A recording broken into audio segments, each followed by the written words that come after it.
Your Mind and How to Use It, a Manual of Practical Psychology. Chapter 1. What is the mind? Psychology is generally considered to be the science of mind, although more properly it is the science of mental states, thoughts, feelings, and acts of volition. It was formerly the custom of writers on the subject of psychology to begin by an attempt to define and describe the nature of mind, before proceeding to a consideration of the subject of the various mental states and activities. But more recent authorities have rebelled against this demand, and have claimed that it is no more reasonable to hold that psychology should be held to an explanation of the ultimate nature of mind than it is that physical science be held to an explanation of the ultimate nature of matter. The attempt to explain the ultimate nature of either is futile. No actual necessity exists for explanation in either case. Physics may explain the phenomena of matter, and psychology the phenomena of mind,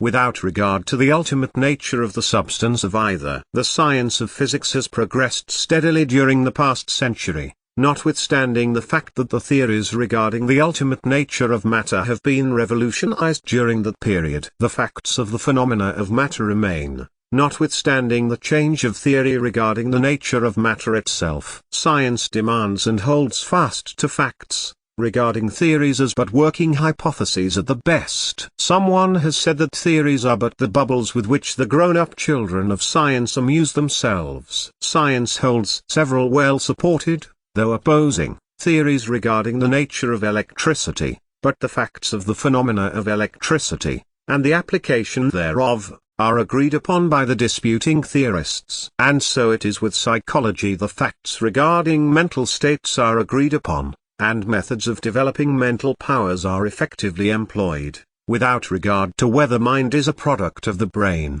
or the brain merely an organ of the mind. The fact that the brain and nervous system are employed in the phenomena of thought is conceded by all, and that is all that is necessary for a basis for the science of psychology. Disputes regarding the ultimate nature of mind are now generally passed over to the philosophers and metaphysicians, while psychology devotes its entire attention to studying the laws of mental activities, and to discovering methods of mental development. Even philosophy is beginning to tire of the eternal why and is devoting its attention to the how phase of things. The pragmatic spirit has invaded the field of philosophy, expressing itself in the words of Professor William James, who said, "Pragmatism is the attitude of looking away from first things, principles, categories, supposed necessities, and of looking forward toward last things, fruits, consequences, facts." Modern psychology is essentially pragmatic in its treatment of the subject of the mind, leaving to metaphysics the old arguments and disputes regarding the ultimate nature of mind.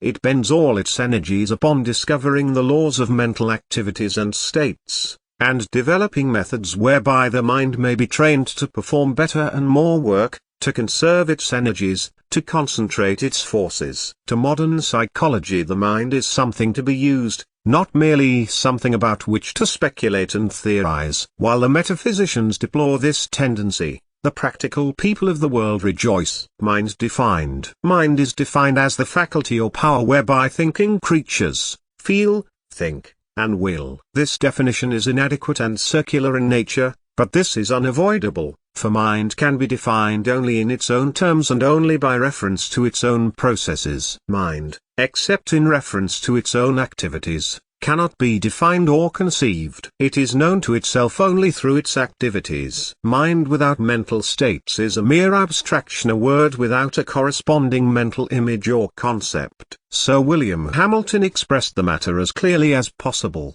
when he said, "What we mean by mind is simply that which perceives, thinks, feels, wills, and desires. Without the perceiving, thinking, feeling, willing, and desiring, it is impossible to form a clear conception or mental image of mind. Deprived of its phenomena, it becomes the merest abstraction. Think about that which thinks." Perhaps the simplest method of conveying the idea of the existence and nature of the mind is that attributed to a celebrated German teacher of psychology who was wont to begin his course by bidding his students think of something, his desk, for example. Then he would say, "Now think of that which thinks about the desk." Then, after a pause, he would add, This thing which thinks about the desk, and about which you are now thinking, is the subject matter of our study of psychology. The professor could not have said more had he lectured for a month. Professor Gordy has well said on this point, the mind must either be that which thinks,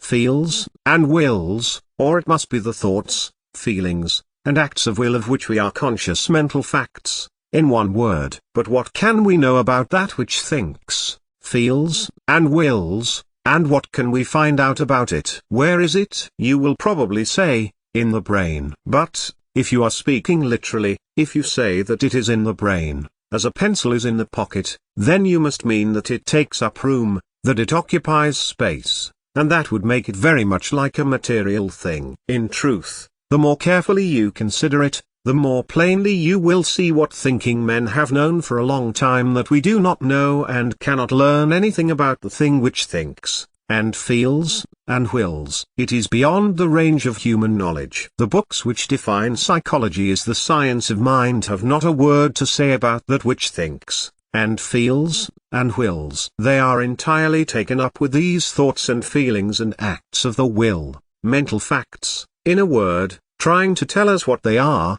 and to arrange them in classes, and tell us the circumstances or conditions under which they exist. It seems to me that it would be better to define psychology as the science of the experiences, phenomena, or facts of the mind, soul, or self of mental facts, in a word. In view of the facts of the case, and following the example of the best of the modern authorities, in this book we shall leave the consideration of the question of the ultimate nature of mind to the metaphysicians, and shall confine ourselves to the mental facts, the laws governing them, and the best methods of governing and using them in the business of life. The classification and method of development to be followed in this book is as follows. I. The mechanism of mental states, that is, the brain, nervous system, sense organs, etc. 2. The fact of consciousness and its planes. 3. Mental processes or faculties, that is, 1. Sensation and perception,